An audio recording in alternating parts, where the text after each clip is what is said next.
Good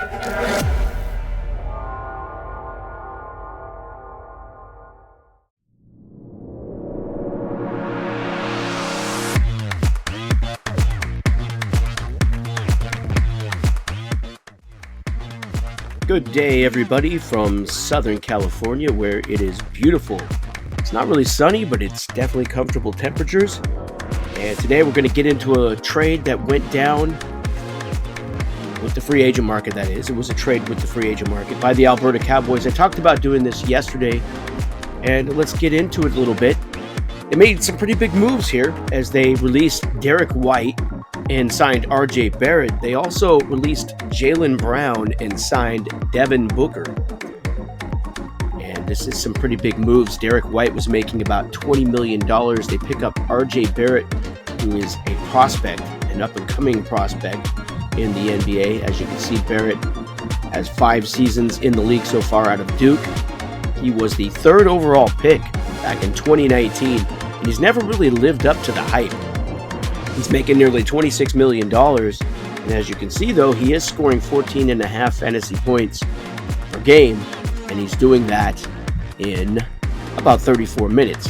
So still falling short of the 24 points per 48 mark, but RJ Barrett has some promise. He plays for a good team, the Toronto Raptors, and perhaps he can turn the corner and become an asset to this Alberta Cowboys team, who is in a derby of sorts for Cooper Flagg next year.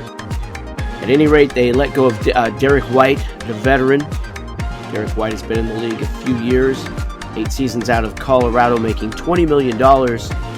And White was a first-round pick back in 2017, as you can see by the Spurs. And he's a pretty good player. I mean, he plays for the champion Boston Celtics. And looking at his numbers a little closer, you can see that he's shooting 47%, which is respectable for a guard.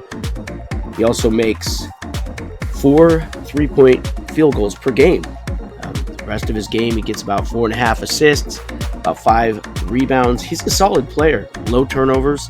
In fact, his blocks plus steals exceed turnovers. Pretty good player, really, and I guess the only reason I can see for Alberta making this move would be because the younger player, RJ Barrett, maybe has more of a future in the league. Let's look here, 35 minutes a game and scoring about 16.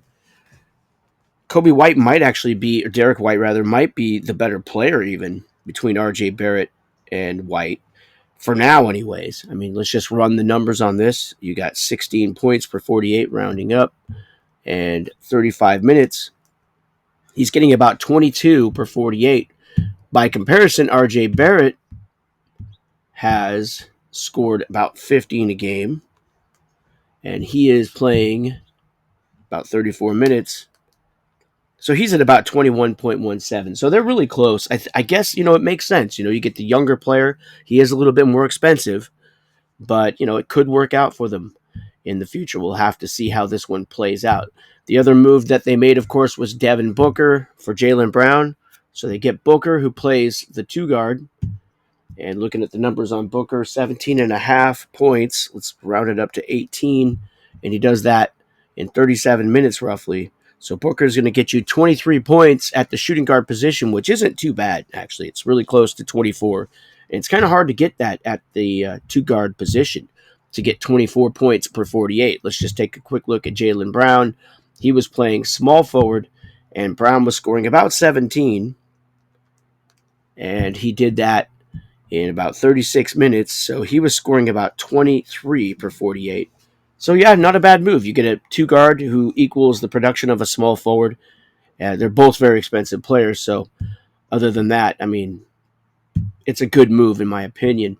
Having a look at the Alberta Cowboys, they are definitely a young team, as you can see. Trae Young is about 26 years old, so he's getting a little bit older. He's very expensive, but he's a good player, as you know. They got Barrett and Booker now playing the 2 guard position. They needed to get rid of Hawkins, that's for sure. Hawkins is just a pure shooter, and he's not really doing much else. Shaedon Sharpe at small forward might be getting a little bit better with Portland. I think it's really important that Shaedon is on the court for the Blazers and that he gets a little more aggressive offensively. I'm a Blazer fan coming from Oregon, so I definitely watch a lot of Blazer games, and I noticed that about Shaden Sharp. I like him a little bit. I just think he probably should be a little more aggressive, not necessarily driving to the hoop, but just shooting the ball a little bit more, getting more comfortable in the offense. It seems like he's often passing off and just not really being aggressive offensively, and that's probably because they do have Simon's taking a lot of the shots there, and they're kind of trigger happy. Some of these guys for the Blazers, guys like Grant, Jeremy Grant, and others. I think Shaden just needs to kind of be a little more forceful in the offense, and he might improve. Other than that, we're looking at Jaren Jackson, G.G. Jackson. These are the power forwards. I don't know if I'm totally impressed with this power forward group. And we have Onyeka Okongwu. He's pretty good at center. He's a good backup. Jacob Hodel, of course, is very good. So, there's some players. They're an up-and-coming team. They have no money to spend, and maybe, the idea is to sink to the bottom and get that top draft pick. But they're going to have some pretty stiff competition if they want Cooper Flag, because Philly seems to be really tanking right now. They're not playing well at all. And also the Power Eagles might struggle a little bit, though. I think the Eagles actually are going to be a little bit better. They're not going to be a last-place team, in my opinion. I think it comes down to maybe Alberta or Philly, depending on who wants to, play horrible, I guess. And right here I can say that, honestly, you can do that in this league. I mean, you have to carry 12 guys. I mean, there's two ways you could be the worst team. I guess you could just get a bunch of injured players, and it's pretty obvious what you're doing. Or you could just put your worst players at the top of your rotation, and you could race to the bottom. Guys, this is where we should talk in the offseason. Should we do a draft lottery? It would be amongst probably the bottom 4 ranked teams, and I would just figure out, the odds. I would analyze what the NBA does, how they figure out their lottery, and that's what I would do. I would just make a deck of cards, shuffle them up, each one of them with a team name on them or a number that corresponds to a team, and then just run the draft. I don't know exactly how they do it in the NBA, but I would just analyze what they do and then try to simulate that. But for now, we're just going to go with worst gets the first pick. That's just, the way it's going to go.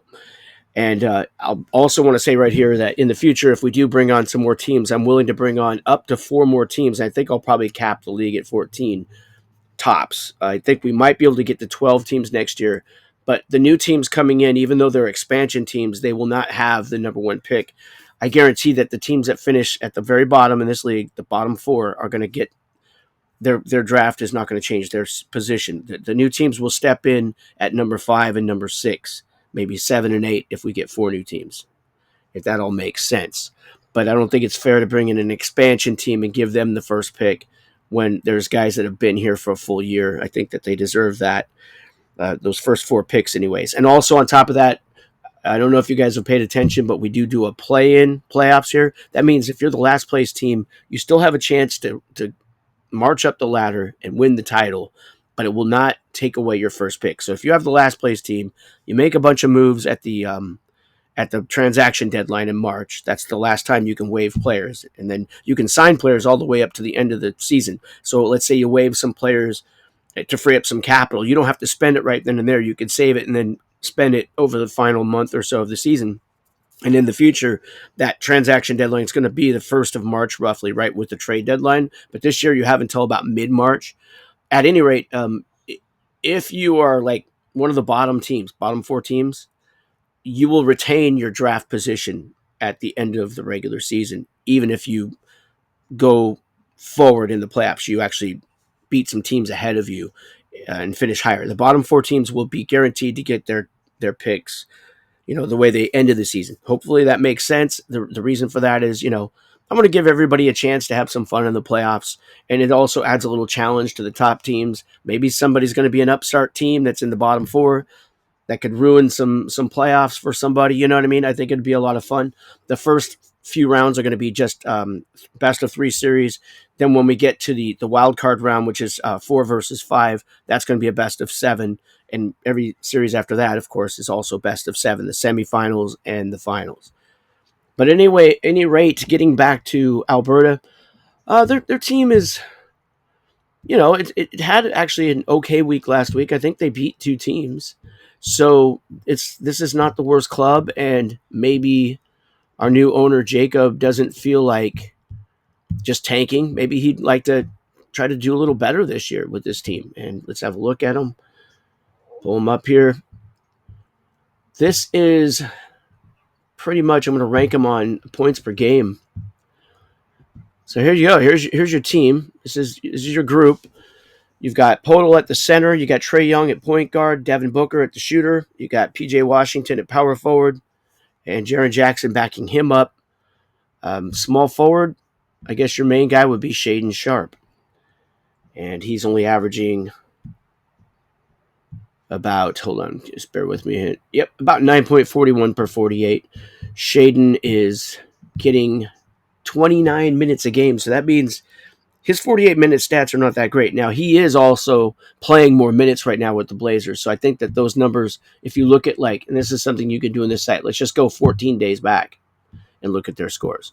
Things might change when you look at 14 days back. Shaedon Sharpe is now at, just bear with me here as I pull up his numbers, 32 minutes, but he's scoring about 13 points. That's much better in 32. So his numbers have gone up from the way he's playing overall during the whole season. Last 2 weeks, Shaedon Sharpe's been way better. He's averaging almost 20 points per 48 minutes. That's very good. RJ Barrett is at 16 and 36. And that's good for 21 points. Not too bad at the two-guard position. Devin Booker, 17 points in 37 minutes.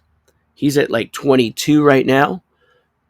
So this team is not horrible, and they could actually make a play to move up the standings, and they don't necessarily want to get involved in a derby for Cooper Flag, because that guy just might end up going to Philly, as you can see here. Let's pull up Philadelphia real quick here and check out their team.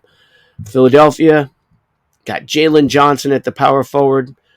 They got Queta at center right now, and Kessler backing him up. The shooting guard is Jared McCain, the rookie.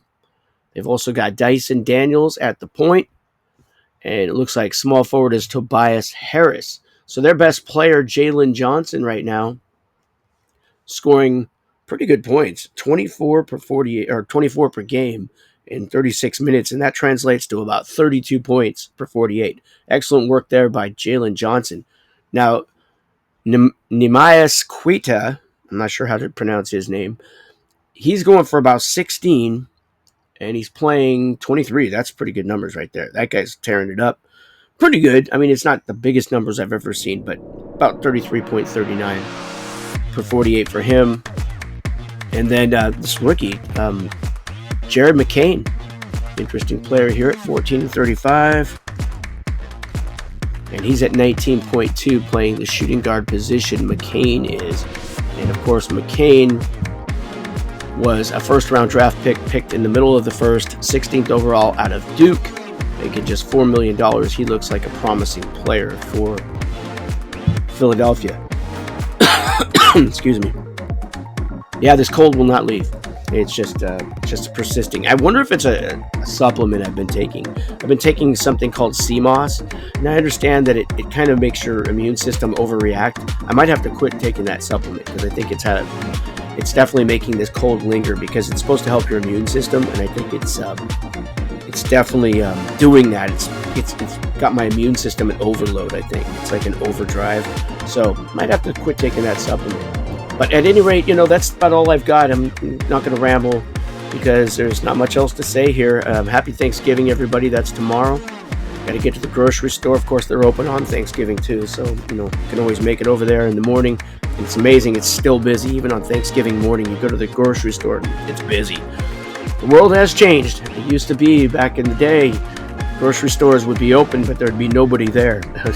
It's like we don't take a day off here in Southern California. It's crazy down here. There's people everywhere. It's like when you walk down the street, it's like playing one of those video games where the enemies come out from all the corners constantly to impede your progress. That's what I feel like in California. It's like everywhere you go, there's just like somebody coming out from a crevice or a crack or a corner. It's like there's just people.